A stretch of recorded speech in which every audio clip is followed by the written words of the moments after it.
Chain snatching के एक पूरे गिरोह का ही पर्दाफाश किया गया। ये सभी अपराधकर्मी एक ग्रुप बनाकर ही काम किया करते थे। पटना के विभिन्न एरियाज में जैसे अगमकुआ, पत्रकार नगर, रामकृष्ण नगर, आलमगंज इत्यादि में चेन स्नैचिंग का काम किया करते थे।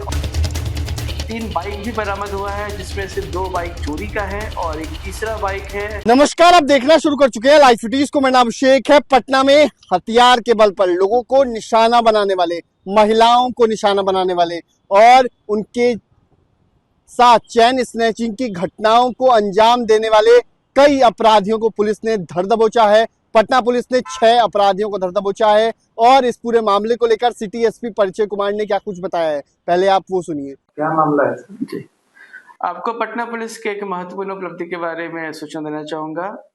पूर्वी क्षेत्र के एसआईओ और अगमकुआ थाना के द्वारा गुप्त सूचना के आधार पे और अपने इंटेलिजेंस के आधार पे काम करते हुए चेन स्नैचिंग के एक पूरे गिरोह का ही पर्दाफाश किया गया एवं इसमें संलिप्त 6 अपराध कर्मियों की गिरफ्तारी अलग अलग जगह से हुई है। ये सभी अपराध कर्मी एक ग्रुप बनाकर ही काम किया करते थे और पटना के विभिन्न एरियाज में जैसे अगमकुआ, पत्रकार नगर, रामकृष्ण नगर, आलमगंज इत्यादि में चेन स्नैचिंग का काम किया करते थे और कितनी बार ये हथियार का भी इस्तेमाल करते थे स्नैचिंग के क्रम में डराने धमकाने के लिए।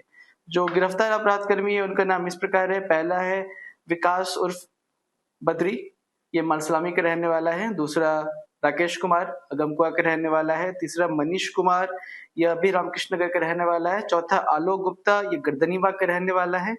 5वां संजय शाह उर्फ भोला ठठेरा, यह गया का रहने वाला है। और 6ठे अपराध कर्मी का नाम है अंकित पटेल, ये अभी मालसलामी का रहने वाला है। इनके पास से ये 3 बाइक भी बरामद हुआ है, जिसमें से 2 बाइक चोरी का है और एक तीसरा बाइक है जो इनका अपना है, परंतु ये फर्जी नंबर प्लेट लगा के उसका इस्तेमाल कर रहे थे। इसके अलावा ये इनके पास से कुल 33,500 रुपए भी बरामद किए गए हैं और एक देसी पिस्टल बरामद हुआ है, एक कट्टा बरामद हुआ है, 6 गोली भी बरामद हुआ है और सोने जैसा दिखने वाला लॉकेट भी 3 बरामद हुआ है। सोना है या नहीं है वो तो जांच के बाद पता चलेगा।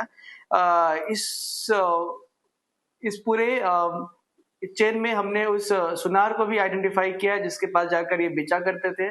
उसके बाद उक्त सुनार के द्वारा इसको गलाकर फिर आगे सप्लाई किया जाता था। उसके घर पे भी रेड किया गया तो वो सुनार भागा हुआ पाया गया और उसके घर से भी सोना गलाने के और सोना का वेट करने के भी कुछ उपकरण बरामद किए गए हैं। उस सुनार का कोई ऐसा दुकान नहीं आया है प्रकाश में, वो अपने घर में ही काम किया करता था, तो उसकी गिरफ्तारी के लिए भी हम छापेमारी कर रहे हैं। इस तरीके से एक पूरे गैंग का पर्दाफाश हुआ है और उम्मीद है कि पूरे पटना में ही जो भी ये इलीगल एक्टिविटी कर रहे थे उसमें फर्क पड़ेगा। ये सभी एक ही गिरोह के हैं? जी हाँ, ये सभी एक किसी घटना को अंजाम देने जा रहे थे। इन सभी की गिरफ्तारी अलग अलग जगह से हुई है, लेकिन हमारे पास पुख्ता सबूत है कि ये सब एक ही गिरोह के थे और मिलकर भी काम करते थे और अलग अलग भी काम किया करते थे। इन सभी का आपराधिक इतिहास है और इसमें से कुछ अपराध कर्मी जैसे संजय शाह का तो हत्या, डकैती, लूट, आर्म्स एक्ट सभी के आपराधिक इतिहास है। अभी आपराधिक इतिहास डिटेल में मेरे पास नहीं है, आपको प्रोवाइड करा दिया जाएगा, परंतु इन सभी के लंबे चौड़े आपराधिक इतिहास है। इसमें से ज्यादातर व्यक्ति 1 से अधिक बार जेल जा चुके हैं। कितने दिन से सक्रिय थे? ये काफी सालों से सक्रिय थे। बार बार ये जेल भी जाते हैं, जेल से छूट कर भी आते हैं, उसके बाद भी ये लीगल एक्टिविटी में लगे रहते हैं। जी, इस बार इनके पास से हथियार भी बरामदगी हुई है और हम कोशिश करेंगे से ज्यादा समय तक ये जेल में रहे और इनको सजा भी हो। तो आपने सुना कि सिटी एसपी परिचय कुमार ने क्या कुछ बताया है, किस तरीके से पटना पुलिस ने ऑपरेशन चलाया है और ऑपरेशन के तहत बड़ी कार्रवाई की है। वही लाइव फुटेज के साथ हमारे यूट्यूब चैनल को सब्सक्राइब करिए। धन्यवाद।